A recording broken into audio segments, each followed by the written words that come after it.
Bien, está perfecto. Pues, Miguel Ruiz, bienvenido. Buenas noches. ¿Qué tal? ¿Cómo estás? Muy buenas noches. Bueno, pues un placer estar por aquí un viernes por la noche. Sí, Además, acaba de terminar el Mundial de Clubes. sí, justo. Ha ganado el Manchester City y bueno, pues perfecto, echar un ratito de charla después de un partidazo. Claro, y es que encima, luego ya hablaremos, ¿no? Porque encima ha sido la semana un poco de trabajo, ¿no? En términos de fútbol internacional, actualidad, Sí, ¿no? sí. Que casi lo más irrelevante es casi el Mundial de Clubes. Imagínate que no deja de ser una competición que realmente pues tiene su magia, Ujú. pero eso ya luego lo trataremos. Hemos venido un poco a conocerte y a hablar acerca de esa historia, porque claro, a la hora de definirte, Miguel, tú eres periodista, ahí Ujú. estamos de acuerdo, especializado en fútbol internacional, sí, es lo Efectivamente. que te apasiona. Cada vez asomas más la patita en el mundo de la creación de contenido, porque es verdad que aparte de trabajar para Panenka y medios convencionales, estás con Ujú. la Romaneta, haces tus pinitos en Instagram, o sea, te gustan, ese formato vertical está llamándote cada vez más, pero quiero irme un poquito atrás. Es decir, Ujú. Miguel, el que tengo aquí delante, sentado, es el actual, pero ¿dónde comenzó esa pasión por el mundo del fútbol de Miguel Ruiz? Bueno, pues por el mundo del fútbol diría que a los 10 años, ¿no? Ajá. Probablemente. Es verdad que ya tenía cierto gusto, ¿no? Por el fútbol. Mi familia es muy futbolera. Ujú. Ciertamente mi padre y mi hermano, sobre todo, son los que me han inculcado un poquito esta pasión por el fútbol. Yo no tenía demasiada ambición por el fútbol ni demasiada afición siquiera, ¿no? Era Ujú. un niño como otro cualquiera, me gustaban muchas cosas. Siempre he sido muy curioso. Yo creo que al final también eso ha ayudado en el mundo del periodismo. Y en la clase de historias que me gusta contar. Sí. Pero bueno, yo creo que quizá cuando más fuerte me da es precisamente en el Mundial del 98. Yo Ujú. estaba pasando una gripe bastante fuerte y creo que por eso, por tener tiempo libre tirado en la cama, pues me vi prácticamente todos los partidos. Recuerdo que vi prácticamente todo lo que jugó Brasil y Francia, que precisamente fueron los finalistas, y quizá fue eso lo que me tiró de cabeza, ¿no? A conocer el fútbol un poquito más de cerca. Quizá es ese el punto de partida, aunque como ya te digo, ¿no? Ya desde mucho antes, ¿no? Pues había tenido ya mis escarceos, mis equipos, mis jugadores preferidos. Yo soy de Valladolid, por lo tanto había ido a ver entrenar al Pucela en muchas ocasiones. Recuerdo ver de niño a César Sánchez, que era Ujú. algo que, Claro. que me gustaba muchísimo. Y bueno, ciertamente, ¿no? Yo creo que al final a todos nos pica el gusanillo de una manera y lo que nos atrapa luego, pues puede ser lo más inesperado. Claro, y además me comentas que ya en tu casa se respiraba mucho fútbol, tanto tu Sí. padre, tu hermano. Háblame un poco acerca de ese ambiente familiar relacionado Ujú. con el mundo del deporte, con el mundo del fútbol, porque creo que hoy en día a veces perdemos un poco esa perspectiva, ¿sabes? Porque y nos podemos incluir perfectamente, ¿no? A la hora de crear contenido, de hablar de esto, hablar del otro, pero a veces olvidamos un poco dónde nació, ¿no? Ese enclave familiar, ese, pues tu padre, tu Ujú. hermano reunidos delante de la televisión viendo partidos. ¿Cómo recuerdas aquellos primeros años prácticamente de pasión por ese Pues deporte? pues lo recuerdo tal y como lo has definido, ¿no? Muchas veces incluso viviendo aventuras futbolísticas que a mí me eran muy ajenas, Ajá. porque bien era muy pequeño o bien porque no terminaba de entender lo que estaba pasando, pero mi hermano es bastante mayor que yo y obviamente celebraba las victorias con mi padre y sí daba la sensación, ¿no? De que algo bueno sucedía en casa, pero yo no entendía muy bien por qué. Pero sí, ¿no? Yo creo que, fíjate, en general yo creo que nos pasa a todos lo mismo, ¿no? Yo no entendería mi afición por muchas de las cosas que me apasionan, la historia, la física, el fútbol, la literatura. No entendería nada de eso, que son cosas que me gustan mucho. No todo al nivel del fútbol internacional o del fútbol o de la historia del fútbol, pero son cosas que me interesan, que me gusta leer sobre ellas, que me gusta aprender, me gusta curiosear sobre todas ellas, y no entendería ninguna de ellas si no fuera gracias a esa pasión que me han inculcado en casa, ¿no? Bien por algo en particular, como puede ser la historia, con mi hermano, o el fútbol, con mi padre y con mi hermano, o bien ya simplemente coger un libro y exprimirlo al máximo, ¿no? El quedarme con frases y citas, que eso también lo he aprendido mucho de mis hermanas, de mi madre, que es una lectora empedernida. Yo creo que al final hay ciertas cuestiones, ¿no? Que vas aprendiendo en casa, que te vas quedando con ellas y yo creo que es la herencia más importante, ¿no? Que podemos llegar a tener como personas, independientemente de a lo que nos dediquemos y a dónde enfoquemos nuestra pasión.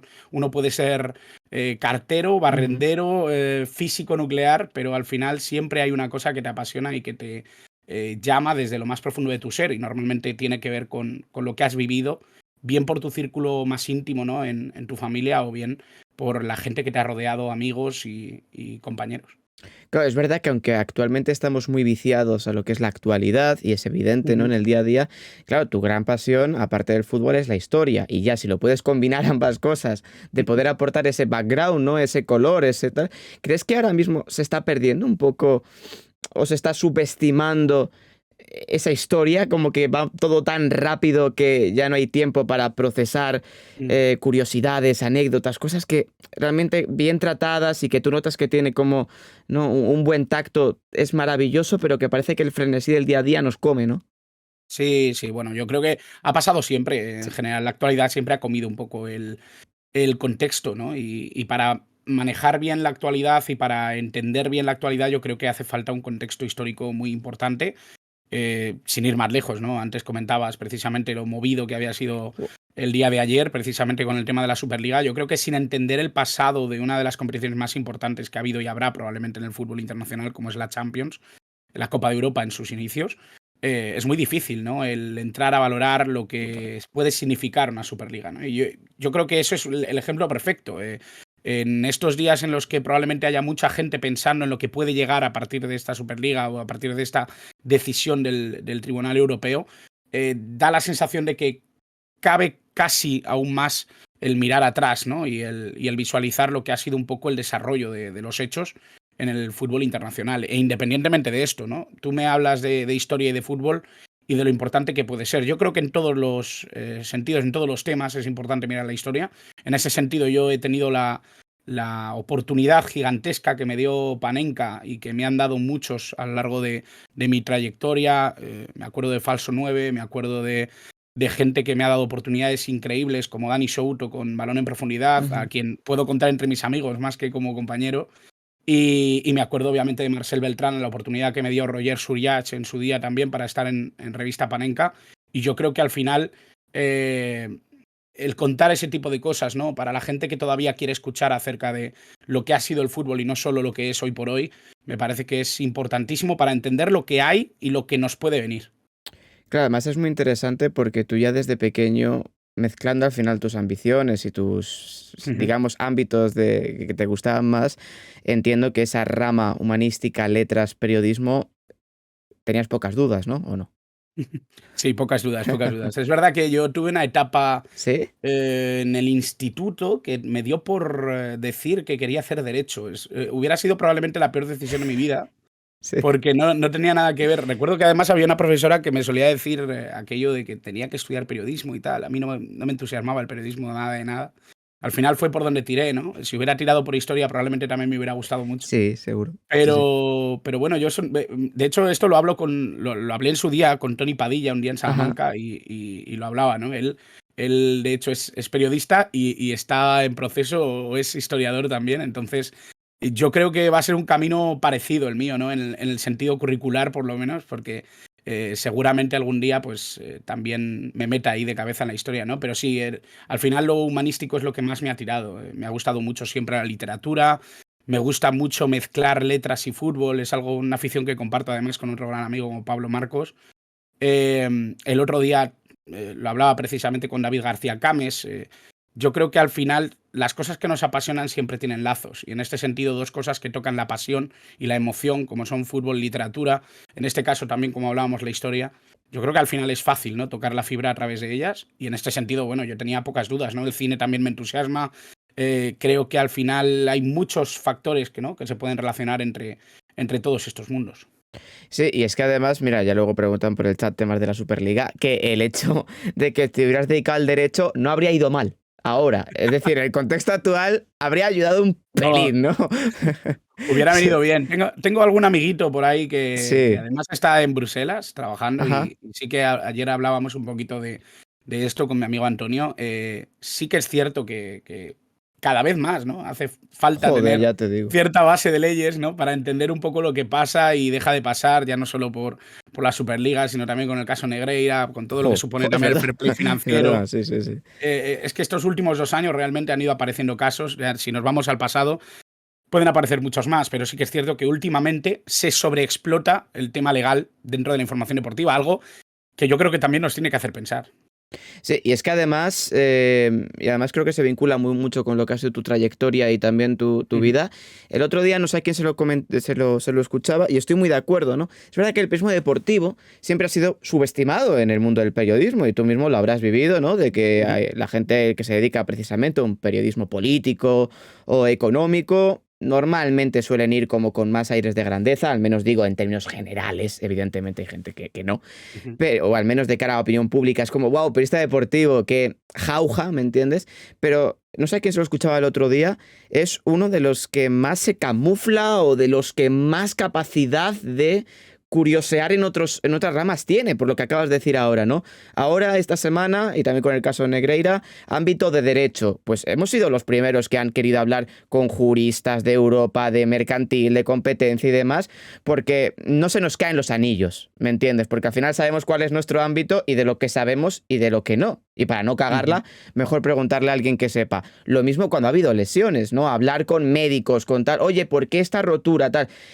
Es lo que también tú decías antes, ¿no? ¿Tú crees que esta rama del periodismo deportivo era un poco lo que te esperabas cuando la iniciaste a estudiar, cuando te empezaste a meter un poco? Porque también hay mucha gente desencantada. Con el paso del tiempo, Mm. terminas la carrera, ese desencanto se produce. No sé cómo ha sido tu caso. Fíjate, yo puedo entender el desencanto, lo puedo Ajá, sí, entender. claro. Y esto es algo que he debatido muchísimo con profesores de universidad Sí. y que creo que además comparten un poco también la visión, ¿no? Aunque quizá lo dicen con un poco más de timidez.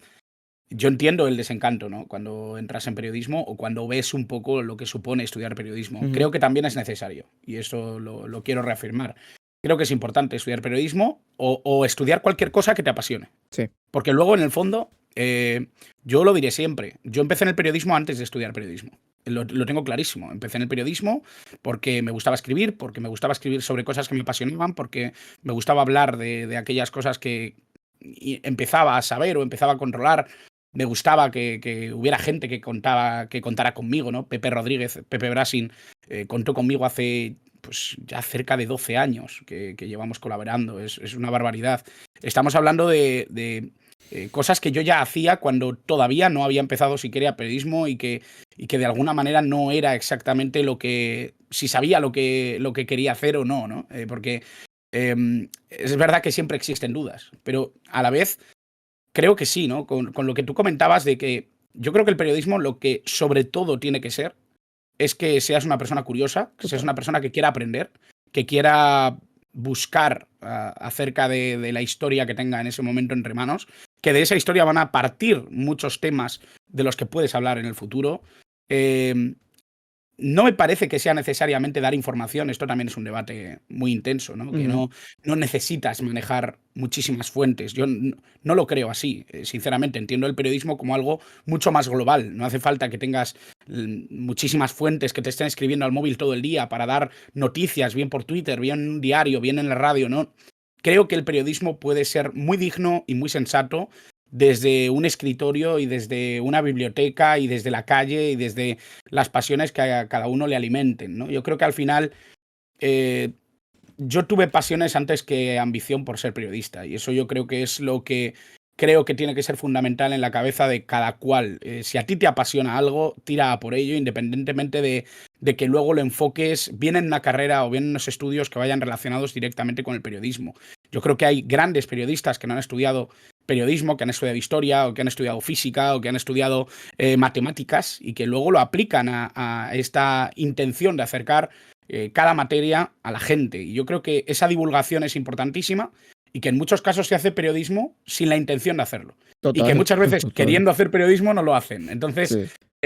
es un poco la sensación que tengo, que todo tiene que partir a través de la pasión, del hambre y de la curiosidad. Y creo que si respetas esas máximas y eres luego honesto y fiel a ti mismo, realmente estarás haciendo un buen trabajo.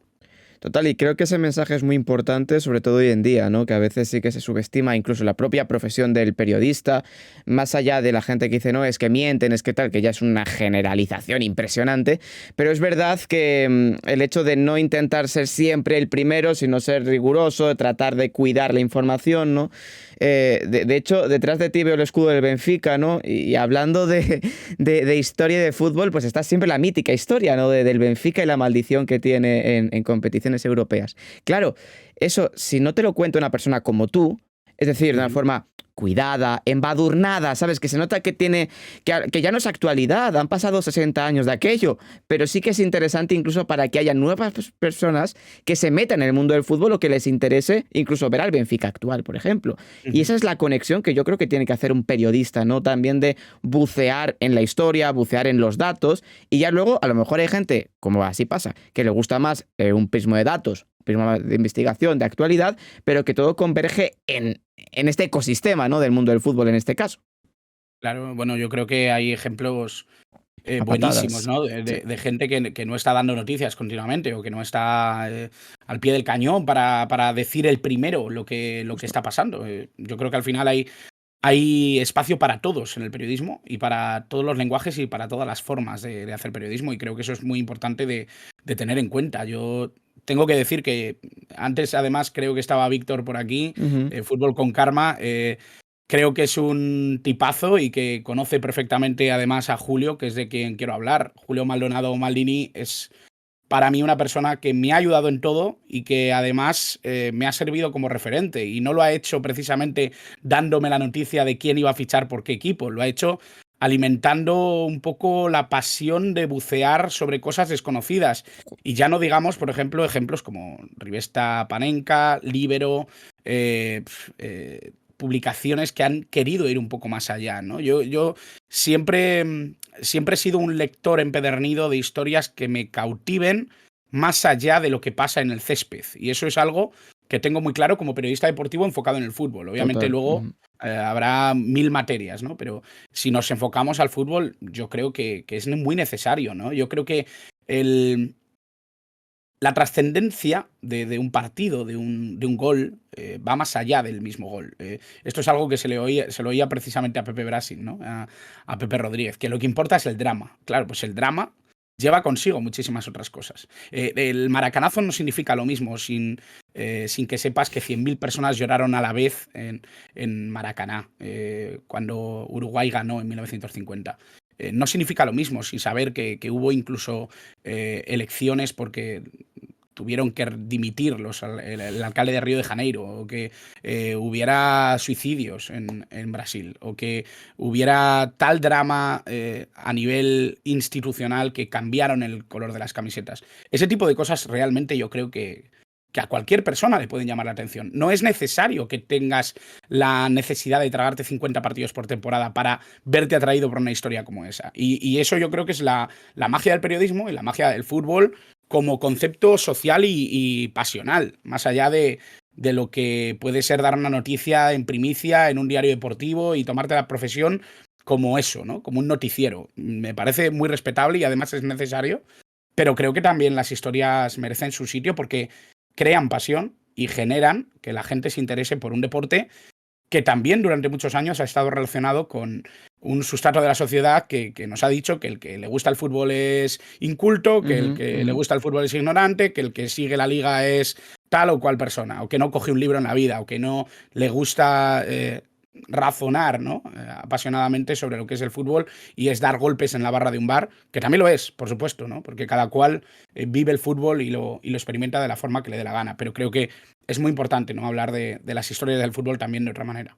Claro, y además también, evidentemente aquí hablamos de fútbol, ¿no? Pero yo creo que se puede extrapolar incluso a todo el deporte, A todo. de la capacidad de aprendizaje que tienes gracias a él. O sea, yo recuerdo que la mayoría de capitales que me sé del mundo, por ejemplo, es por el tenis. Claro, de los 250 los torneos de tenis por el mundo, o luego, por ejemplo, libros que tengo ahí de rivalidades vecinas, ¿no? Que ves que en la propia ciudad tienes dos equipos que los separa un río y qué tal, o ves la historia del gol de Maradona, ¿no? Que evidentemente el gol de Maradona es el gol posiblemente uno de los mejores de todos los tiempos, así dicho por todo el mundo, pero también el trasfondo político incluso que tenía ese gol, estamos hablando de la mano de Dios, me refiero, ¿no? Es Ujú. Argentina, Inglaterra, las Malvinas, era el punto ardiente, ¿no? Y se vincula con el mundo del fútbol. Y también antes, en esto de que estás en Twitter y viendo las opiniones sobre la Superliga, sacaron un clip de Axel Torres, no sé si lo has visto, de Sí. 2017, que daba su opinión en aquel momento, ¿no? Sobre el tema clubes-estado, Superliga, en aquel momento, que realmente estaba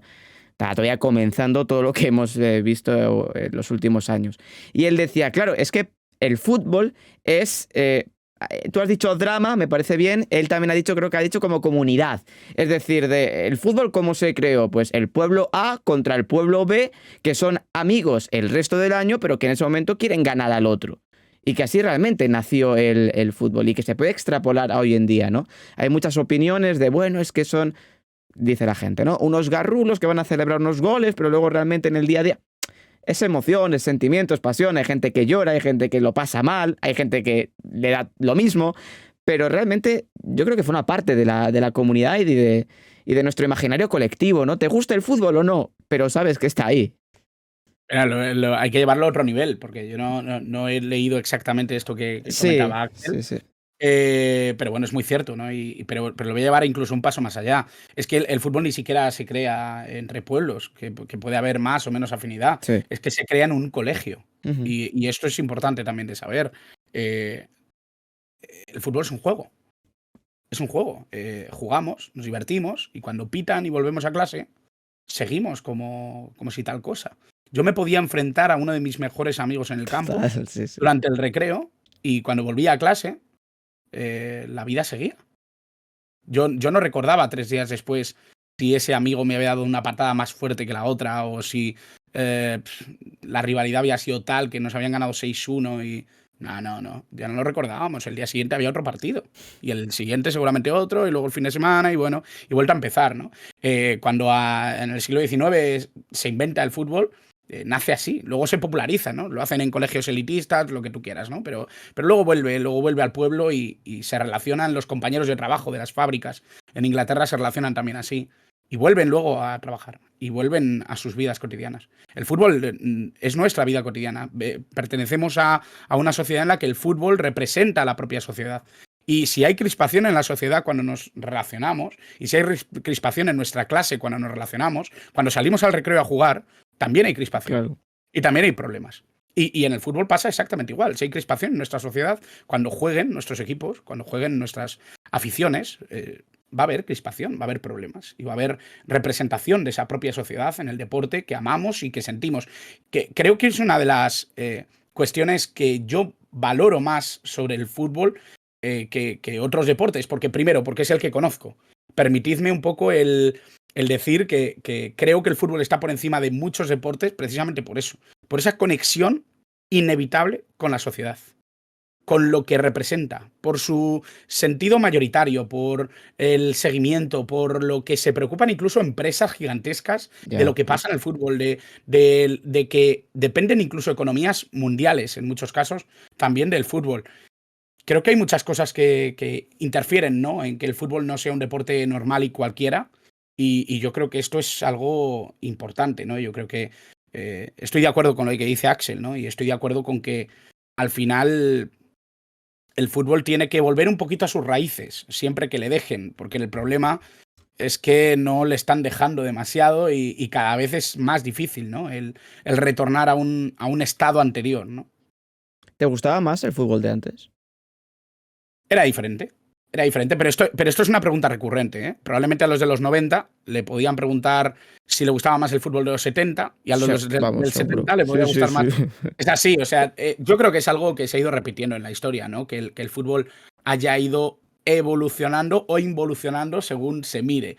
Yo creo que la representatividad de fútbol moderno, fútbol antiguo, yo no termino de verla. No Ya. termino de verla, porque realmente fútbol negocio lleva siendo desde hace muchísimos años. No estamos hablando de algo que tenga 10 años ni 20. O sea, no estamos hablando de algo que sea realista. Sí que es cierto que ahora la relación del aficionado con el fútbol me gusta menos Ujú. que la que había hace 20 o 30 años. Eso lo tengo clarísimo. Y eso que el fútbol de hace 20 o 30 años a mí me pilla, obviamente, como es lógico, quiero aclararlo, me pilla siendo muy, muy pequeño, ¿no? Pero sí que es cierto que la importancia de todo esto, pues es precisamente cómo estamos evolucionando también y la relación que tiene la sociedad con el fútbol y cómo también esa relación pues está cambiando muchas cosas, ¿no? Del propio deporte y de cómo nos relacionamos con él. No es lo mismo vivir un partido en la grada que vivirlo en el sofá de nuestra casa, poder opinar sobre ello y no tener demasiado vínculo emocional con lo que pasa a muchos kilómetros de ese estadio. Claro, tú hablabas de esto, ¿no? De la visualización del deporte, de cómo congeniamos con él. ¿Tú recuerdas Ujú. la primera vez, entiendo, fantaseando en tu casa, tal, que te visualizabas como periodista? Porque yo creo que a esto a todos le ha podido pasar en algún momento, ¿no? Yo recuerdo, claro, por mi edad, ¿no? Pues Mundial 2010, Eurocopa 2008, pues te veías en Sudáfrica y dices, hostia, qué guay estar en Sudáfrica. Encima en otros tiempos donde podían estar, digamos, en el cuartel general de la selección y había como una mayor cercanía, que eso ya se ha eliminado por completo prácticamente, pero fantaseaba con eso, ¿no? De, hostia, un pueblecito en Austria ahí con los futbolistas y con la gente de la calle y tal. ¿En tu caso recuerdas esos primeros atisbos de que te visualizabas como periodista? Pues no sabría decirte cuál es el primer pensamiento, pero lo que yo sí que he tenido mucha intención es viajar buscando fútbol Ujú, y poder acompañar los grandes eventos deportivos. Yo, una de mis grandes ilusiones como periodista, algo que todavía no he podido cumplir, sí que he estado en un mundial, porque ujú, estuve en Rusia 2018, sí, pero no he estado en un mundial como periodista. ajá. Me encantaría cubrir un mundial, creo que es la ilusión, yo creo, de cualquier periodista que se quiera especializar en el fútbol internacional. Yo creo que al final el mundial es el gran evento, por encima de Champions, por encima de Eurocopa, por encima de cualquier competición que podamos poner encima de la mesa. Creo que el mundial es la competición más especial de todas, independientemente de quién la gane o quién la pierda. Es que me da exactamente igual. El mundial se vive en todos los sentidos con la misma pasión que vivíamos de niños el gol o el error de nuestros equipos. Y yo creo que al final es eso lo que yo buscaría, ¿no? Como periodista, el poder ser periodista en un mundial, cubrir un mundial completo o gran parte de él, ¿no? Y yo, la verdad es que es lo que más me apasionaría. El primer momento en el que lo sentí, pues no te sabría decir, sinceramente. O sea, es que yo, como te he dicho, ¿no? Yo empecé haciendo periodismo, empecé a amar este deporte a través también de mi manera de contarlo, de mi manera de verlo.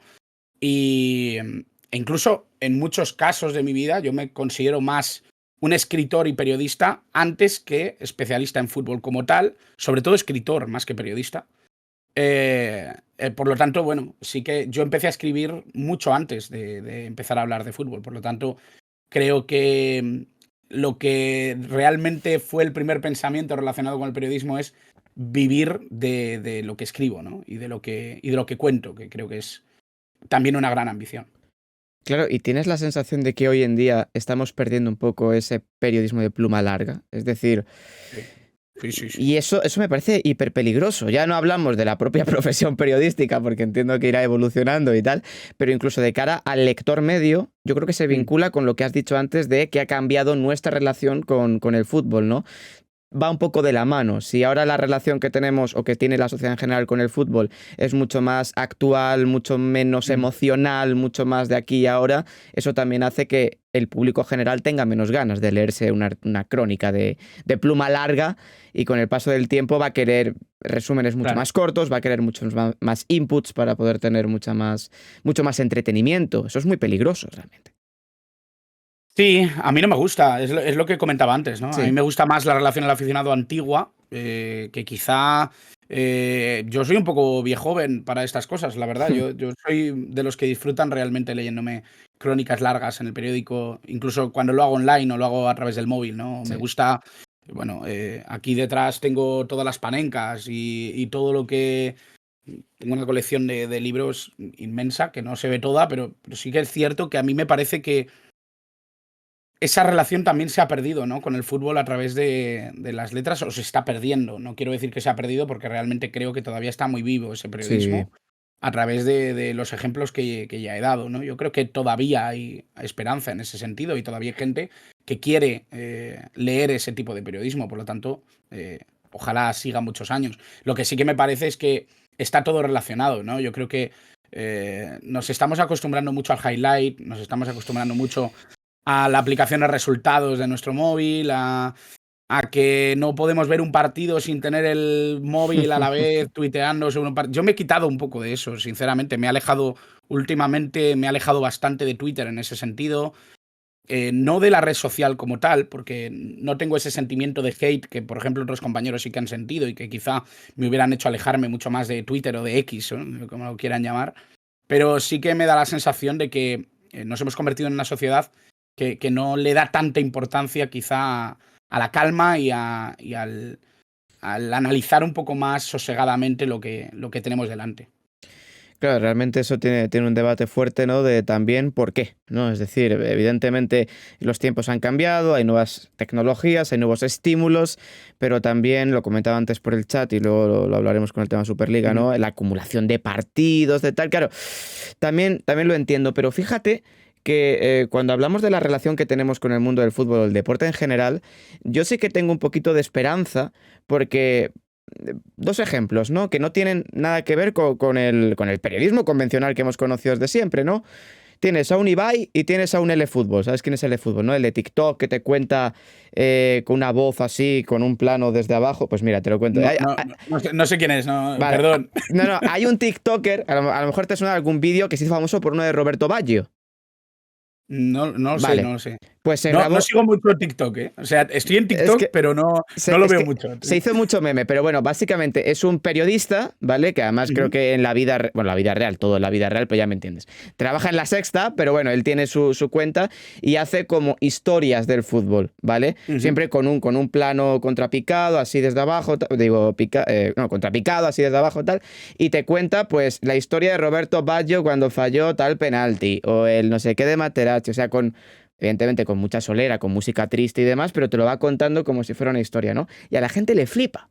A la gente le encanta. Y por ejemplo, la historia de Roberto Baggio, ese audio en particular se hizo hiperviral, al nivel que tiene 2 millones de usos. Un Sí. audio de Roberto Baggio, ¿no? Y a la gente le flipa. Luego tienes a un caso como el de Ibai, por ejemplo, que también le encanta el fútbol y que de tanto en tanto dice, venga, vamos a reaccionar a los goles del Mundial de Brasil 2014. Y tiene a 30.000, 40.000 personas diciendo, hostia, Van Persie, cómo nos jodió. Y a la gente le encanta. Por lo tanto, yo el atisbo de esperanza que tengo es que la gente sigue teniendo curiosidad por lo que pensábamos que teníamos antes, ¿me entiendes? ¿No? Por la historia del fútbol, de los míticos, de Quit en el Liverpool, ese tipo de cosas que es más de nuestra generación, ¿no? Solo que a lo mejor hoy como que nos están obligando a alejarnos de ello, pero realmente la gente tiene ganas de eso. Incluso con las nuevas tecnologías y las nuevas formas de comunicar, te haces un vídeo, este chaval que te digo, de Quit en el Liverpool, que habrán pasado 13 años, ¿no? De su momento de gran eclosión, y a la gente le mola, tío. Y es como, me alegra de que a la gente le siga gustando, ¿me entiendes? No es simplemente la última perla del fútbol mundial. Eso es bonito también. Claro, bueno, sí, yo creo que al final el tema es ese, ¿no? Que alguien te acerque un poco a esas historias y a esos Claro. momentos, ¿no? Independientemente de que los recuerdes o no los recuerdes o para ti sea completamente nuevo. Ahora bien, lo que a mí sí que me parecería importante, yo creo que el fútbol puede morir el día en el que alguien realmente no aguante un partido completo. Por Ya. ejemplo, el debate este que había en la FIFA de reducir los partidos a 50 minutos. Es Uf. que estáis inventando un nuevo deporte. O Ujú. sea, si la gente no aguanta 90 minutos, es que a lo mejor tiene que tener menos trascendencia en la sociedad. Pero no tiene mucho sentido que esto pase o que nos planteemos cambiar el deporte para hacerlo más atractivo a nivel metodológico, a nivel de reglas. No estoy de acuerdo. No estoy de acuerdo. El baloncesto no se ha planteado eso para captar más atención, a pesar de que no ha sido el deporte más seguido en España o en Europa.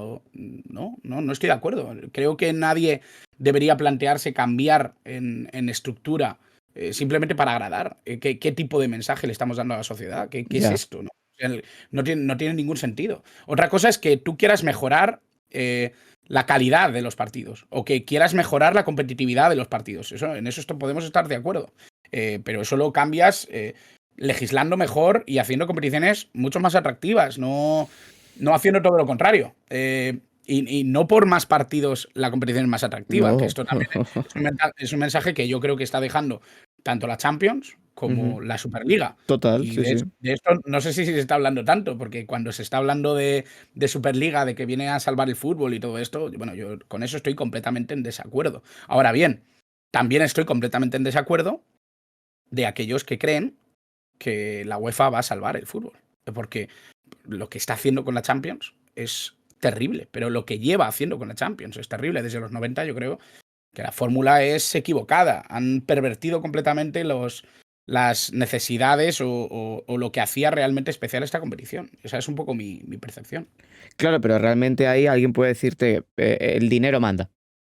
Es decir, Mm. digo desde el punto de vista empresarial, ¿no? Yo recuerdo que también en el tenis se ha llegado a debatir de eliminar los partidos a 3 sets y dejarlos en hipersets, de una cosa hiper extraña, que además hacen con los juniors, que son partidos de 1 hora como máximo. Claro, también te cargas el tenis por completo, cuando la gracia, ¿no?, es estar, o que haya partidos memorables. Con el fútbol sucede lo mismo. Es verdad que durante mucho tiempo la International Board debatió, oye, a lo mejor 60 minutos ya crono parado. Claro, y la gente dice, eso no es fútbol. Eso ya es otro deporte que luego también hablaremos. Pero claro, ahí yo la curiosidad que tengo y quiero saber tu opinión es, ¿y cómo arreglamos el problema supuesto que hay con la gente joven? Es decir, no vamos a pervertir el deporte porque es verdad que sería inasumible, o sea, sería una locura partidos de 60 minutos, pero Ujú. entendemos también que tiene que haber empresas que sigan pagando las competiciones que hay para que siga todo este ecosistema y no se vaya a la Sí. mierda. Entonces, ¿qué hacemos para llegar a esa gente? Yo volvería a la base. Intentaría invertir sobre todo en que la gente vuelva a los estadios. Ujú. Es Ajá. que un niño a 700 kilómetros de su Ya. estadio de referencia no tiene ningún sentido. Ya. Eh, Tú llevas yo qué sé, llevas un partido como la Supercopa de Europa o la Supercopa de España, te la llevas a Arabia Saudí y estás consiguiendo que un chaval de 10 años no se interese demasiado por esa competición. Independientemente de que le interese ya de plano mucho o poco, ¿eh? Que ahí ya Total, sí, sí. obviamente vamos a debatir realmente hacia lo que es posiblemente uno de los grandes problemas del fútbol hoy por hoy, que tenemos que tener en cuenta que la gente no va a tener algo viral con el fútbol. Esto tiene que ser progresivo. El fútbol ha llegado a este momento después de 150 años de historia. No estamos hablando de que esto se vaya a arreglar y ya Sí. está, en cuanto yo diga, bueno, pues esto se hace así. No, yo creo que hay que volver a los estadios. Yo creo que hay que volver a la identificación social del fútbol, independientemente de que eso cueste, en muchos casos, legislar en contra de lo que se ha legislado en los últimos años. Para mí, hay dos eventos que a mí me parece que lo cambian absolutamente todo. Uno es el cambio en la Champions en los años 90 y otro es la ley Bosman. Al Ujú, ujú. final, primero se desnaturaliza el fútbol y después incluso se aleja de los centros de influencia del propio deporte. Y eso yo creo que cambia las reglas, incluso a nivel social, de un equipo como, perdón, de un deporte como este, ¿no? Que necesita a la sociedad, que necesita al aficionado. Los equipos dejaron de jugar para sí mismos y para saber cuál era el marcador entre un grupo de personas que no superaba los 25 a jugar para intentar que la gente del barrio estuviera más contenta, que la gente de la fábrica estuviera más contenta, que la gente de la ciudad pudiera celebrar durante una semana. Eso es exactamente el fútbol. El fútbol es cambiar de año, lo que decíamos antes del aula. Yo termino el recreo y vuelvo a clase y mañana hay otro partido. Eso es lo que tiene que volver a ser el fútbol. O esa es un poco mi percepción. No, claro, y es muy, muy interesante. Y me queda con la curiosidad, claro, mencionas la ley Bosman, ¿por qué crees que forma parte de esa decadencia del fútbol? Porque ponemos en contexto, creo que también fue un fallo del Tribunal de Justicia de la Unión Europea, si no recuerdo mal. Creo que también Ujú. fue en el TJUE hace 20 años, que entre otras cosas fue lo que permitió que los jugadores comunitarios no ocupasen plaza extranjera en los equipos, ¿no? ¿Por qué crees que forma parte de esa decadencia del nuevo fútbol Por- moderno, o como quieras llamarlo? para mí globalizó todo el fútbol europeo Ajá, y facilitó, obviamente, que llegaran muchos más futbolistas extranjeros que ajá, cruzaran el charco. sí. Eso, para mí, lo que hace es homogeneizar el fútbol en Europa. Y lo que Ujú, cambia es que cambia radicalmente las escuelas deportivas que ya existían en Europa desde hacía a lo ujú, mejor 50 años, ¿no? ajá. El tema es que la escuela húngara, la escuela neerlandesa, la escuela inglesa, la escuela Ya, francesa se fueron pervirtiendo porque de repente cualquier francés, cualquier alemán, cualquier italiano podía llegar a la Liga Española y no ocupar plaza de extranjero. Y eso entiendo. motivaba en muchos casos que todos los equipos pudieran tener diferentes raíces de fútbol, incluso el poder contar con chavales muy jóvenes que terminaran jugando de una manera completamente distinta al que marcaba su escuela deportiva. Eso es algo que vemos en la actualidad muchísimo. Chavales argentinos que están desnaturalizados en el sentido de que no han vivido su carrera deportiva en Argentina, porque con 14 años les ha fichado un equipo en, Ya, yo qué sé, en Inglaterra, ¿no? Es verdad que ahora parece que las leyes han intentado reprimir ese tipo de fichajes, pero recordemos que hace muy poquitos años esto pasaba. Sí. Y realmente, bueno, el cambio en la ley o la búsqueda de legislar en contra de esos fichajes tan prematuros no ha frenado del todo esto, porque a partir de los 16 ya tienen cierta libertad de movimiento, ¿no? Con este tipo de cuestiones.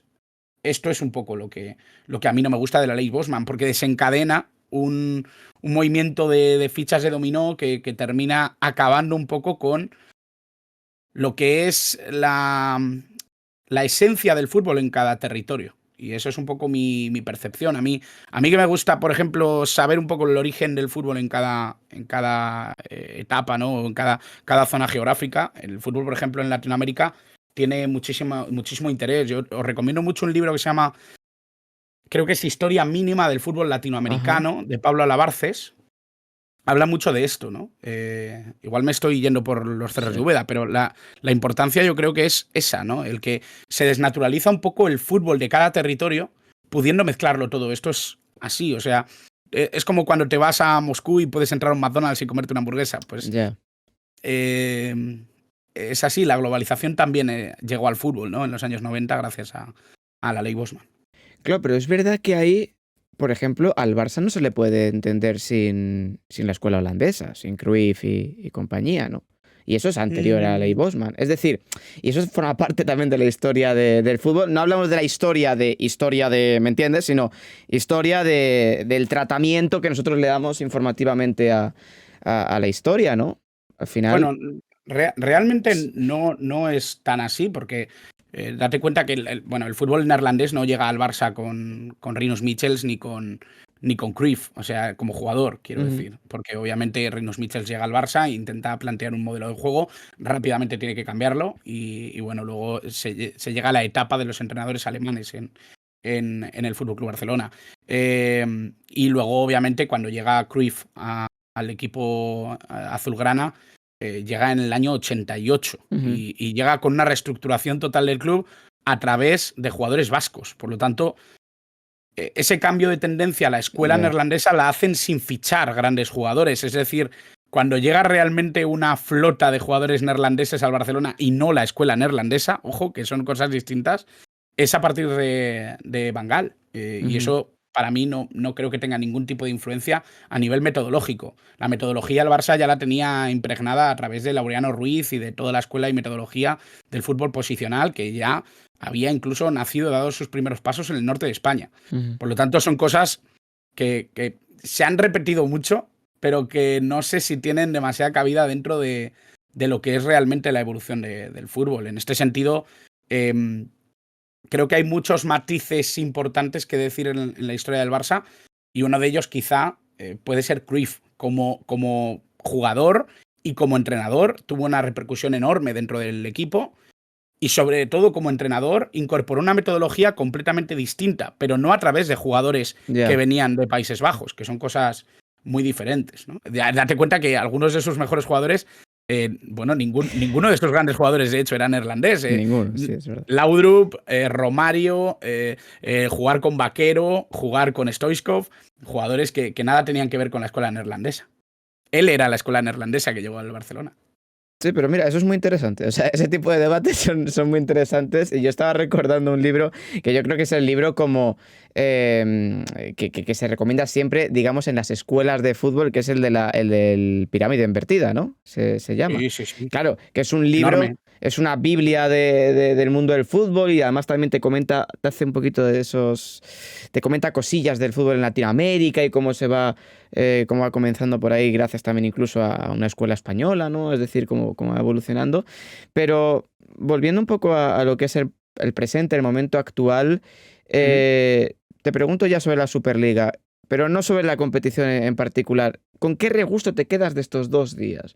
O sea, el día de ayer fue una auténtica locura. Ya se sabía que iba a ser una locura porque iba a haber este fallo del Tribunal de Justicia de la Unión Europea, que no es un fallo, como ya hemos comentado, ¿no?, que diga sí o no, sino que son una serie de preguntas y ellos dicen las reglas, por así decirlo, comunitarias que se tienen que seguir en cada cosa, y ya luego veremos qué es lo que termina sucediendo, que esto es a años vista, declaraciones de uno, declaraciones de otro, cada declaración más ostentosa que la anterior, y termina la noche precisamente con Axel Torres diciéndole al CEO de la Superliga: ¿usted nos toma por tontos o no? Cosa que yo creo que es la primera vez que le veo enfadado en público, que para verle a él enfadado en público, imagínate, ¿con qué regusto, Miguel, te quedas de como aficionado al fútbol, ya no incluso como periodista, como aficionado de estos 2 días que hemos vivido por el tema de la Superliga?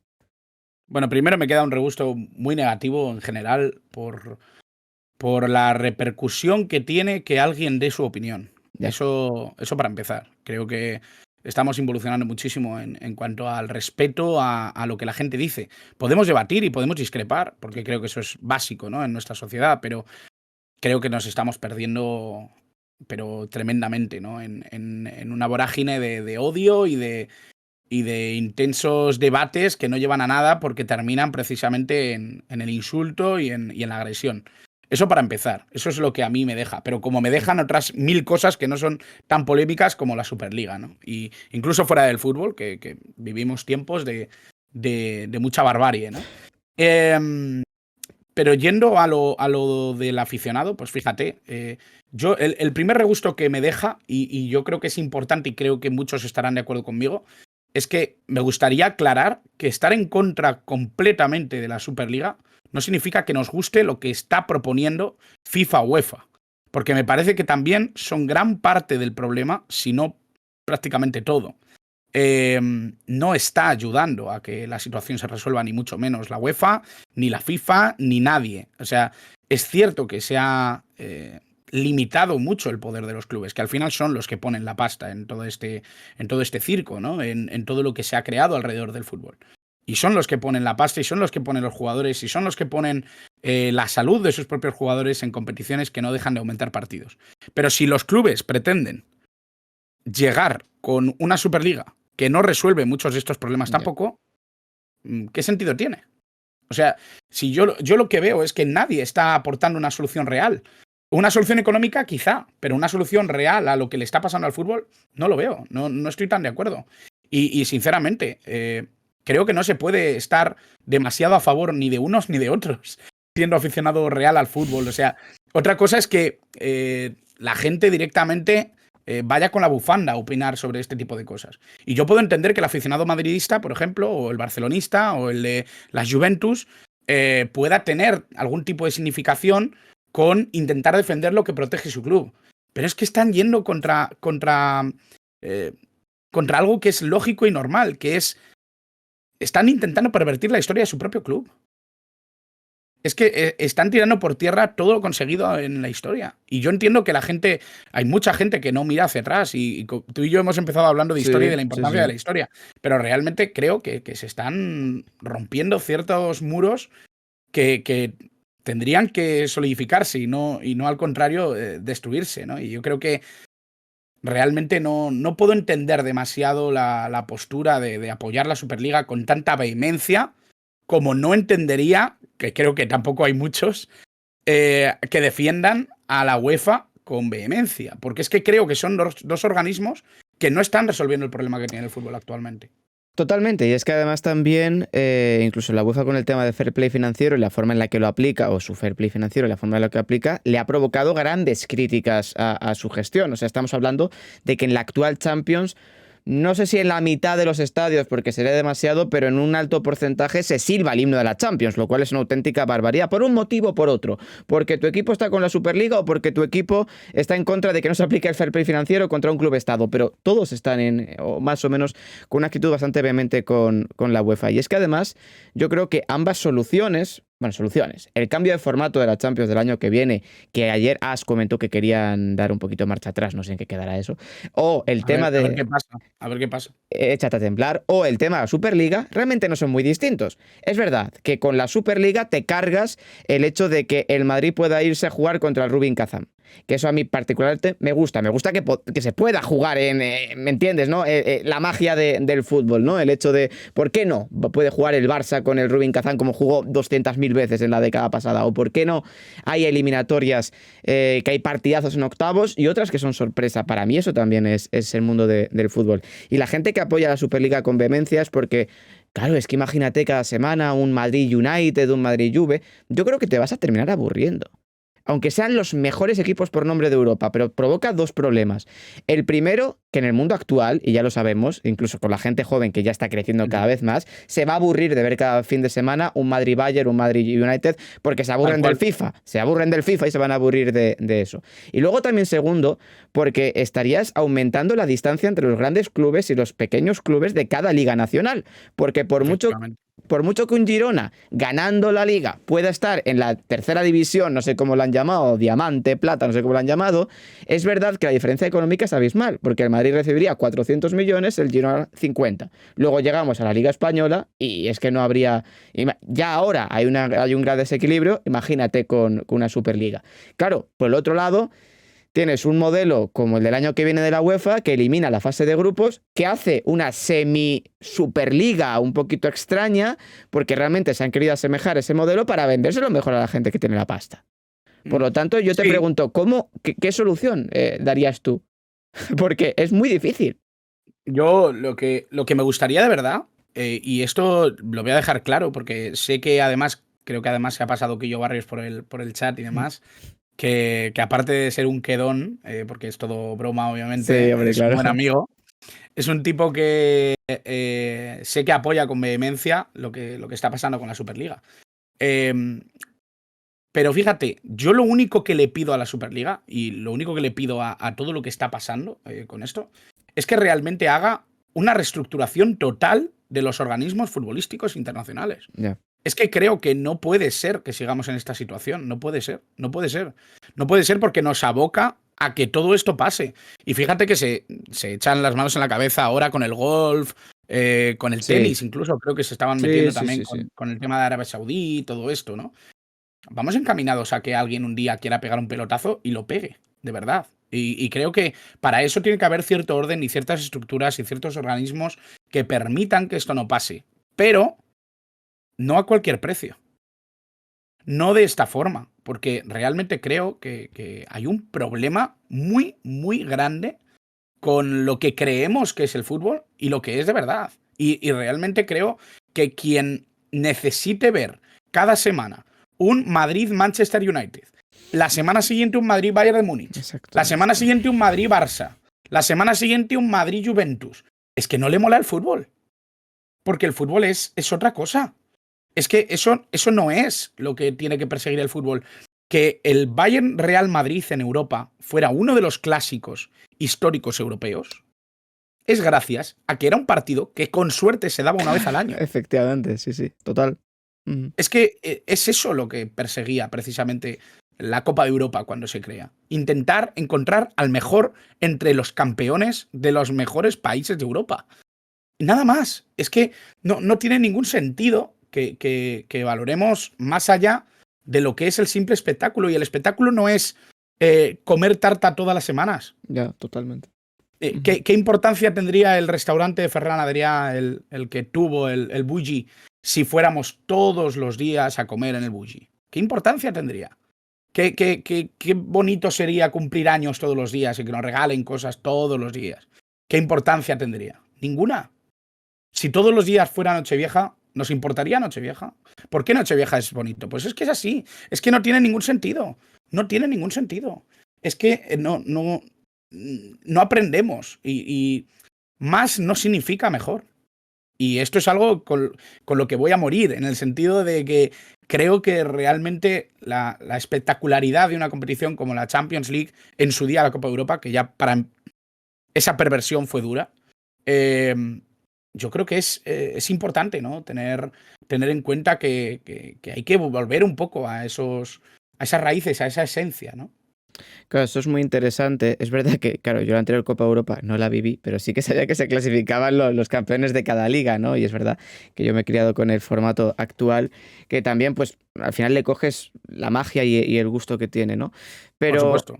claro, cuando hablábamos antes del tema negocio, que es por lo que se dice de no es que vamos a ingresar mucho más, porque si no el fútbol está abocado a desaparecer, tal.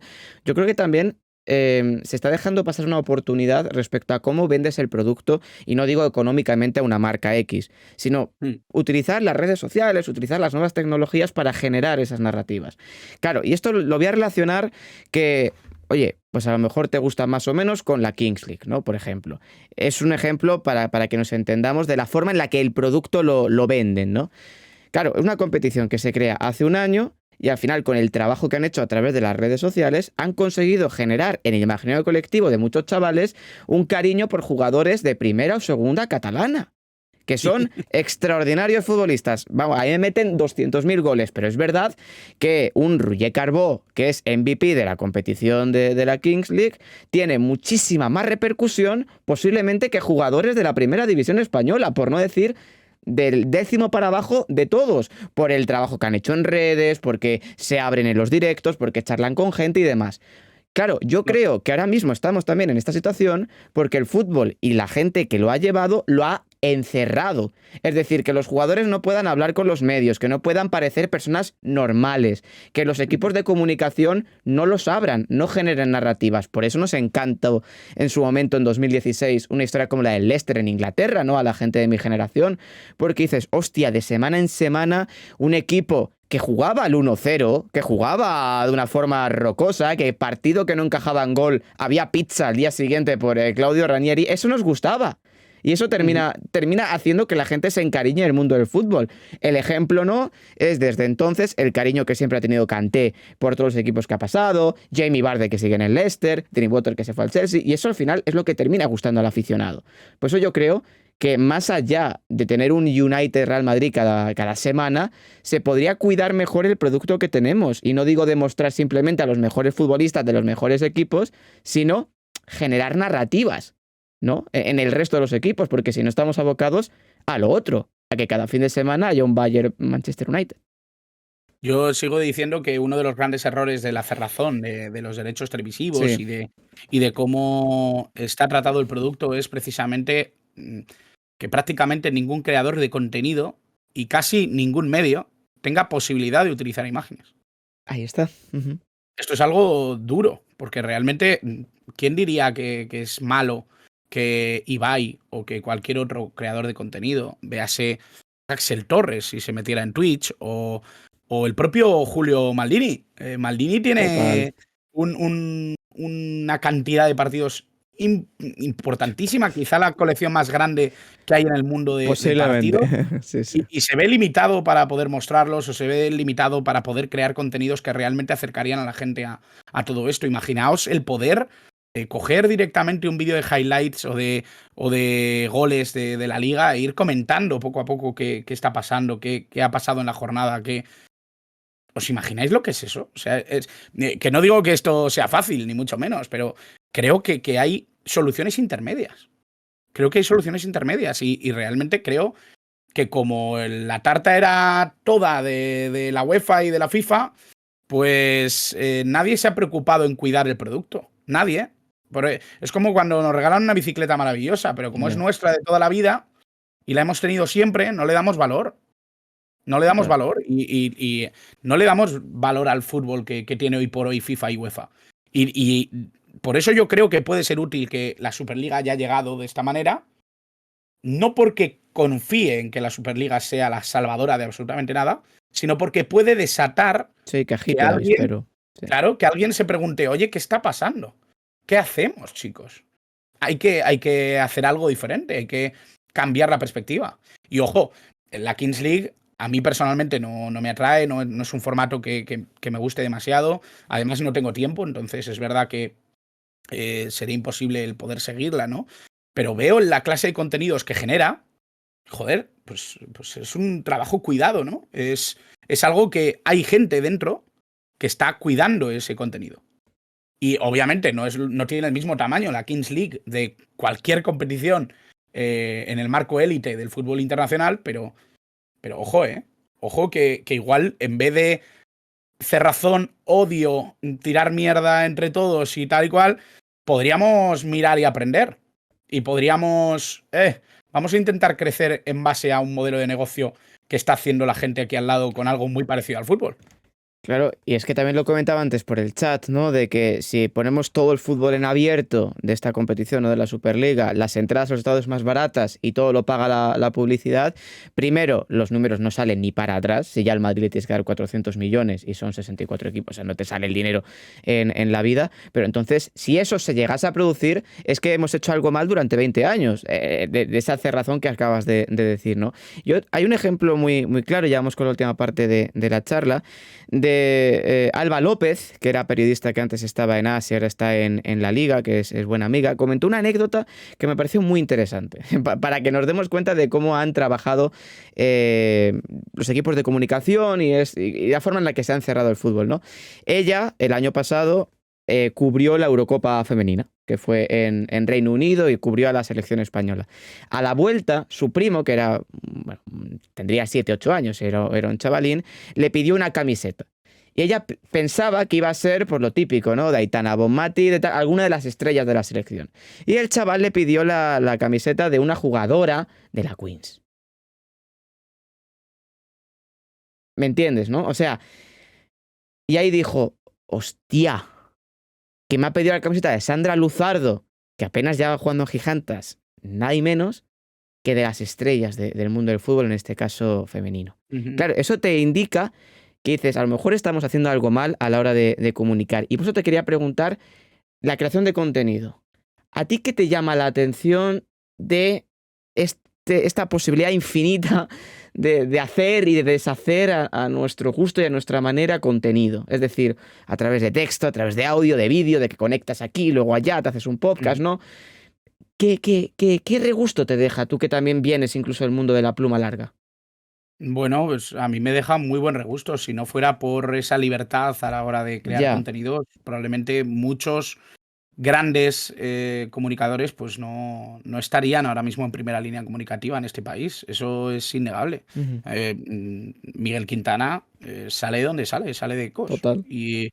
Y la realidad es que como él hay unos cuantos, aunque parezca imposible, ¿no? Porque realmente el talento de que tiene Miguel Quintana hay que tenerlo también, por supuesto, pero creo que él convence de que realmente podamos tener un sitio algunos que estamos empezando en esto. Y yo creo que en el fondo, independientemente de lo que quieras hacer, ¿no? En el mundo de la comunicación y sobre todo en el mundo de la comunicación futbolística, que hay tantísima competencia, lo principal es que vean lo que eres capaz de hacer. Eso tenlo claro. Y además, mira, es algo que antes he comentado, Dani Souto es un buen amigo, y Albert Blaya, que ahora está en relevo, Sí. y demás, contactaron conmigo en su día para contar conmigo y, bueno, incorporarme un poco a su equipo para trabajar, sobre todo en formato escrito y en podcast. Es algo que me abrió muchísimas puertas. Primero para equivocarme y segundo para probar lo que me gustaba de verdad, lo que quería hacer de verdad. Porque yo puedo ir a televisión y que luego eso no me guste, pero Ya.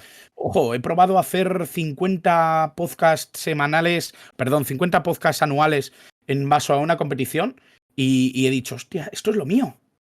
Esto es lo mío, me gusta esto. Me gusta tener que buscar colaboradores, me gusta tener que buscar compañeros con los que pueda intercambiar opiniones, me gusta buscar temas, me gusta verme los partidos sabiendo que voy a hablar de ello el lunes. Ese tipo de cosas a mí me apasionaban y yo creo que al final la creación de contenido es importante. Si antes hablábamos de la universidad, creo que la creación de contenidos nos ha dado la libertad a muchos que queremos comunicar de tener una ventana que ya sea 1, 50 o 50.000 están al otro lado escuchándonos, independientemente de que te sigan más o menos. Al final el trabajo nunca es en balde, nunca, jamás. Nunca es en balde. Aunque parezca que te sigan 15, 20, 30 personas es poco, creo que el esfuerzo siempre va a servir para algo. Aunque sea para convencerte de que, oye, igual esto no es lo mío, igual no termino de hacerlo como yo quiero, tengo que cambiar algo. Todo es un aprendizaje, todo es buscar un poco tu espacio. Y yo creo que la creación de contenido nos da la oportunidad a muchos, a ti en particular, ¿no? También, que creo que tener tu propia ventana, ¿no? Hacer lo que te gusta, lo que te llama la atención, lo que crees que puede servirle también a muchos en tu chat o de la gente que te sigue o de la gente que quiere conocer opiniones y visiones de personas muy distintas como las que traes a One by One, pues a mí me parece importante, ¿no? Yo creo que al final tener esa ventana abierta, que antes no existía, es indispensable para el mundo del periodismo. Total, y además también siempre ha habido como mucho recelo por parte de los medios convencionales, ¿no? A todo este ecosistema de Internet, cada vez menos, porque evidentemente se están teniendo que abrir, porque al final hay creadores en el ámbito de los deportes, ¿no? Que tienen más audiencia incluso que los propios medios convencionales, y esa es la realidad.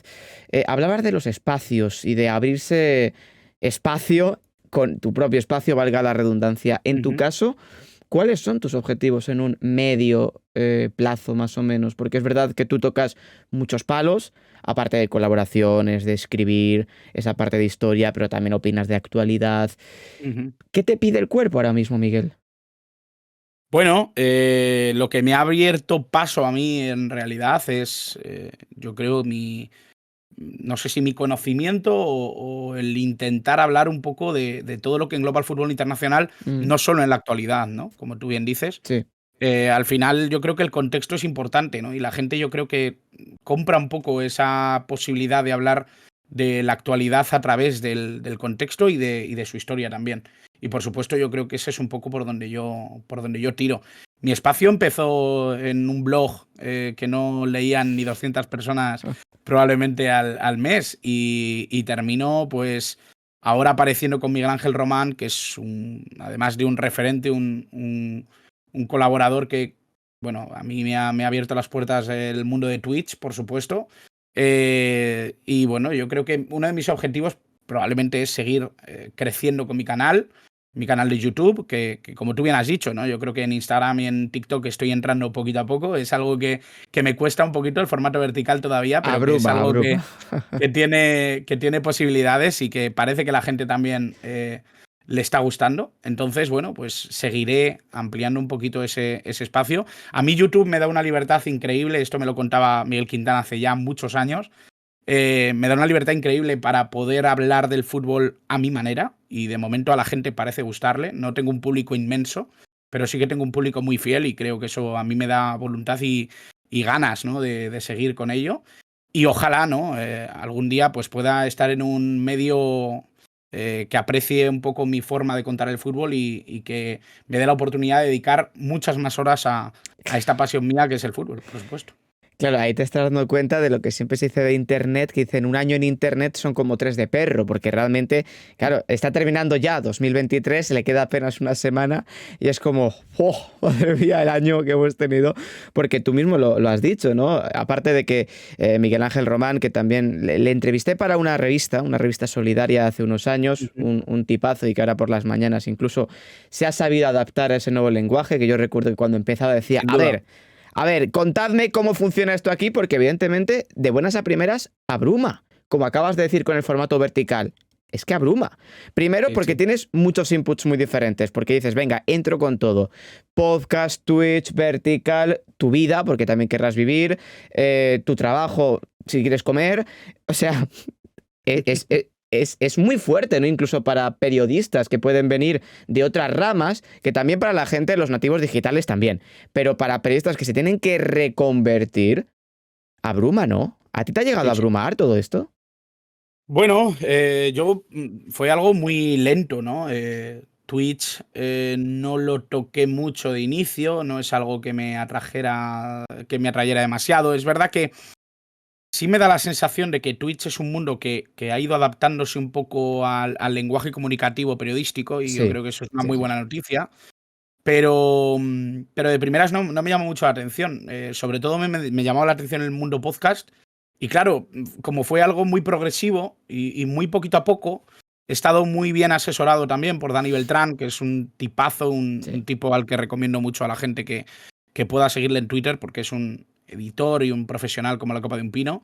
Me ha ayudado mucho a entender un poco la plataforma de YouTube, sobre todo, ¿no? Que es donde más estoy. Pero por supuesto también en todos los pasos que he dado he tenido que adaptarme y he tenido que abrumarme. Yo empecé a editar podcast cuando no tenía ni idea de lo que era Audacity. Ya. el Audition de Adobe también le aprendí pues yo solo equivocándome, editando podcasts que tenían un sonido horrible, de no saber cómo usar exactamente un micrófono, cómo ecualizar, cómo elegir pistas. Y ya no te digo cuando me metí con Adobe Premiere. Yo edito todos mis vídeos. Ahora mismo yo no tengo un volumen de contenido como para decir tengo un editor, ni mucho menos, ni genero ingresos para eso, pero sí que es cierto que creo que también es una aventura que hay que vivir. Sí. Quien empieza y lo tiene todo hecho, realmente creo que el viaje lo está desaprovechando un poco. Es mucho más fácil, es mucho más gustoso porque es más cómodo, pero creo que quien de verdad se mete aquí para intentar hacerse su espacio tiene que aprender desde cero. Y creo que es algo que conviene a todo el mundo. Igual que uno tiene que aprender cómo va WordPress o cómo va la maquetación de su periódico cuando empieza en digital. Yo creo que es indispensable saber cómo funcionan las herramientas que vas a tocar en otros formatos. Y en particular, yo creo que redes sociales como YouTube, como Twitch, pues creo que son herramientas que hay que saber utilizar y que hay que aprender desde cero, equivocarse, cagarla mucho, cagarla inmensamente, porque creo que ahí empieza todo, ¿no? Ahí empieza la aventura. Sí, también hay que entender que muchas cosas no tienen lógica. Eso yo creo que es importante, Efectivamente. sobre todo en el formato vertical hay cosas que son impresionantes por el tema del algoritmo, ¿no? Que es Sí, sí. como, hay No cosas que sabes muy bien qué está pasando. claro, claro, es como lo que te decía antes, ¿no? El vídeo de Roberto Baggio, que está muy bien hecho, tal, y dices, ¿cómo es posible que uno de los audios más escuchados de todo TikTok España en 2022 sea la historia de Roberto Baggio? O sea, y eso, y los chavales de 12 años la utilizan. ¿Por qué? Porque ya luego te pasaré el enlace, pero lo cuenta como, no, y cuando iba a tirar el penalti, Roberto Baggio, tal, y el chavalito de 12 años lo utiliza en sus TikToks triste. Rollo rayado de la cabeza porque le ha dejado a la novia con 12 años y utiliza una canción o una letra de Roberto Baggio, ¿sabes? Esas son cosas que no se pueden comprender hoy en día. Y ya la última, Miguel, hemos hablado mucho de fútbol, hemos hablado de creación, pero también para conocerte más como persona, ¿qué haces cuando quieres desconectar? Porque es verdad que es imposible. Es decir, a ti que te encanta el mundo del fútbol internacional, estás cada vez en más redes sociales. Digamos que gran parte de tu círculo barra amigos se dedican a esto y te pueden Ujú. aconsejar de esto, del otro, tal. Claro, cuando dices voy a desconectar, ¿qué haces? Te vas a un monte. Porque claro, hablas con una persona y posiblemente había sido periodista hace 25... No. Cuando quieres desconectar, ¿qué haces, Miguel? Bueno, pues a ver, tengo la suerte de que mis amigos respetan bastante ese tema y no hablamos muchísimo de fútbol, es verdad que hablamos de fútbol, porque claro, mis amigos, ninguno se dedica al periodismo, pero mis amigos de mi círculo más Sí, íntimo, ¿vale? sí. Tu Que somos un clan. grupo de 8 o 10 amigos que sí, son casi familia, ¿no? Diría que ellos entienden bastante bien ese tema y cuando hablamos de fútbol lo hablamos de una manera distendida en la que yo no soy ni experto ni especialista en nada. Hablamos todos y de hecho incluso me dan algún palo, ¿no? Como diciendo, no tienes ni puñetera idea. Pero fíjate, lo de desconectar es difícil, es muy difícil, porque claro, no estoy siguiendo curling, que no está en ningún sitio. Si no quieres verlo, no lo encuentras. El fútbol está en todas partes y vas a un bar y a lo mejor están echando el partido y vas a cenar a un restaurante y te están poniendo el Madrid, que no le estás viendo porque has querido tomarte un tiempo y lo terminas viendo y terminas pensando, bueno, pues podría poner un tweet sobre cómo está jugando Lucas Vázquez. Pues igual no deberías, ¿no? ¿Qué hago yo? Pues sobre todo cine y libros, realmente. Cine, libros, amigos y ya está. Me gusta mucho el cine, me gusta muchísimo. Es una de mis grandes pasiones junto con la literatura, que ya lo he comentado antes. La literatura me vuelve loco. Soy un enamorado de sobre todo de literatura clásica y luego sí que tengo que reconocer que aunque en Twitch no me he sumergido yo de manera particular como creador de contenido, sí que consumo algunos canales que me gustan mucho, sobre todo que no tengan que ver con fútbol. ¿Ah, Sigo a muy sí? poca gente, sí, sigo a ¿Qué muy poca canales gente. sigues? ¿Sigues Me a gusta, Auronplay? no, Te no, me gusta imagino. mucho Yo Juan, me gusta mucho Yo Ah, Juan, ¿eh? mira. Tengo que reconocerlo, sí, sí, sí. Me gusta mucho Yo Juan, además creo que es un contenido que me saca bastante de la regularidad y eso yo creo que es algo muy positivo para lo que tú comentas, ¿no? El poder desconectar un poco, el poder salir de la rutina y sobre todo dejar un poco la mente en blanco. Claro, mira, esa dirty pleasure que se dice no la veía yo venir. O sea, a veces hay momentos en los que en tu escritorio tienes un libro hablándote de la historia del fútbol de la Unión Soviética, los años 75, y yo, Juan, con el concursillo. Está bien, oye, No lo dudes, ¿eh? No lo dudes. Esa es mi realidad, sí, sí. Y de hecho, vamos, los que me conocen y me quieren de verdad sí, saben que Yo Juan es uno de mis modos de desconectar de absolutamente todo. Y realmente me genera muchas veces mucha tranquilidad saber que tengo algo que ver de Yo Juan porque dejo la mente en blanco. Directamente es como pues, quien se pone la tele, ¿no? Y ve cualquier otra cosa, o ve una serie, o no me gusta mucho seguir series porque tardan mucho, entonces me quitan mucho tiempo. ya. Entonces a lo mejor me veo un directo o veo media horita de directo y bueno, me dejo la mente en blanco, desconecto un poquito. Como me divierte, pues realmente no pienso mucho en lo demás y si no, pues ya te digo, una buena película. Me gusta mucho ir al cine solo, además, o cualquier libro y para adelante, ¿no? Siempre hay formas, ¿no? De desconectar. Dopamina. Dopamina realmente, ¿no? Hasta que llegue la Superliga y ya no puedas desconectar nunca más, Ya porque ya veremos, ya veremos, ya veremos, claro. entrarás en un circo que antes había gente diciendo, bueno, pero los futbolistas tienen que Sí, descansar sí. más, tal. Hay muchos debates ya, porque no solo los futbolistas tienen que descansar, también la gente que se dedica a esto, Efectivamente, ¿no? O sea, efectivamente. Después de un mundial en diciembre, después de joder, una Eurocopa en es verano, que, veremos, ¿no? Yo tengo muchas ganas ya de encontrarme una etapa en la que cuando vea fútbol sea porque me apetece de verdad. Eso también uf, es importante. Hay ya. muchas veces que yo me pongo un partido de los años 70 porque me apetece ver fútbol que quiero ver, no solo el fútbol bueno, pues que me toca ver, que es diferente. Claro, ahí está el debate entre el partido de los 70 un stream de Yo Juan, lo cual yo creo que era Claro, es bastante. depende. Depende del momento, depende del momento. A lo mejor me apetece ver un. Mira, el otro día se lo decía a Maldini, que Sí. últimamente me apetecía mucho ver fútbol de los 90. Me ponía partidos del Arsenal o del Newcastle de los años Ujú. 90. Y eso, pues la verdad es que me despeja. No es algo que esté pensando en crear contenido sobre ello. No sé a quién le escuché una frase que me Sí. parece maravillosa, que es: de vez en cuando conviene tener algún hobby que no quieras monetizar. Y creo que es una gran decisión. Así que Sí, en bueno, ello estamos. pero realmente sí que te pueden surgir ideas, ¿eh? Ahí estás jugando un poco al límite, porque si te pones Sí, un partido sí. en los 90, pues decir, hostia, puedo hacer un vídeo de ese Newcastle ahora que se está hablando. Es Sí, verdad, pero, ¿eh? pero en ese momento no lo piensas. En ese momento no lo piensas. Dices, pues el otro día vi el partido del Newcastle, voy a utilizarlo para un vídeo. Seguro que no Pero lo piensas cuando ves la alineación ahí con esos marcadores de los 90. Y dices, hostia, no, es. no voy a prometer que eso no pase.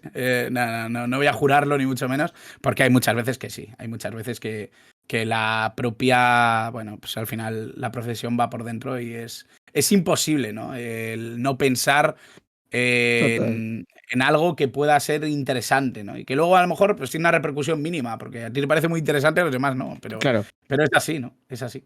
Mira, hablabas precisamente de a ver cuándo lograbas un momento para desconectar y demás. Te anticipo que no será el año que viene, eso seguro, porque entre la Copa Asia, Copa África que tendremos a principios de año, Eurocopa, Juegos Olímpicos a mediados y después el nuevo formato de la Champions, creo que no. Y al año que viene siguiente tampoco. O sea, no es por darte malas noticias, pero no vas a desconectar, ¿vale? Bueno, Ahí te quedan. ¿qué le vamos a hacer? Nada, tengo la fortuna de que me gusta mucho lo que hago, por Sí, lo eso es tanto, verdad. que siga siendo así y con eso me conformo. Total. Pues Miguel, ha sido un placer charlar este ratito contigo, sobre todo para conocerte un poco más, que también es el objetivo, porque al final, claro, tratamos temas que son finitos, porque alguno de ellos dentro de unos años, pues entiendo que ya se habrá solucionado o no el tema de la Superliga, o habrá sucedido lo que haya tenido que suceder con el mundo del fútbol, pero al menos nos quedamos con la persona, ¿no? Y poder conocerte más a través de tus gustos y también de un poquito tu historia. Pues te lo agradezco mucho, José Miguel. De verdad que ha sido un rato muy, muy interesante, una charla muy, muy buena. Oye, también he desconectado un poquito, aunque hayamos Mira, hablado mucho de fútbol, el charlar con alguien sobre cosas que no le suelen sí. preguntar a uno, que no tenga que ver, pues eso, con el fútbol de Hungría o de Italia, pues sinceramente es algo que agradezco mucho y que me parece que ha sido un honor estar por aquí. El honor ha sido mío y descansa lo que puedas, aunque bueno. Ya es fin de Poco semana, ya al rato, poco menos rato. poco Ya rato. Llega Boxing Day dentro de Claro, poco. Hay muchas cosas que hacer, ¿eh? Pero bueno, ha sido un gustazo. el placer ha sido mío, Miguel. Un abrazo fuerte. Un abrazo muy grande. Gracias, chao, chao. Chao, chao.